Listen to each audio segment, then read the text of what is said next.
So this is how you can fix the you're following accounts too quickly on TikTok. It's actually a very easy fix and you're not actually going to have to do much. So, let's say you've been following too many accounts for some reason, and when you tapped on follow, you couldn't follow because it says you're following too many accounts. Now, why is that? Well, basically, it's just a security measure which they added so that bots can't keep following accounts and that people can't sell bots in order to get people to have higher following accounts. So, maybe TikTok thought that you're a bot and you've been following too many accounts. Now, how do you actually fix this? Well, you'd have to wait maybe like 10 minutes, an hour, a day.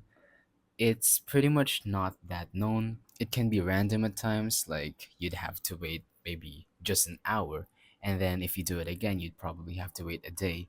But basically, all you have to do is just wait. Or maybe don't just follow everyone you see and just follow the people that you actually like or people that you actually know. But basically, the main fix to this problem, this following accounts too quickly problem, is to wait for about, I'd say, an hour to a day so that you can get your following permissions back. So, thank you for watching. Don't forget to leave a like, subscribe, and let us know in the comments down below if the tutorial worked or if you have any questions. Thank you and goodbye.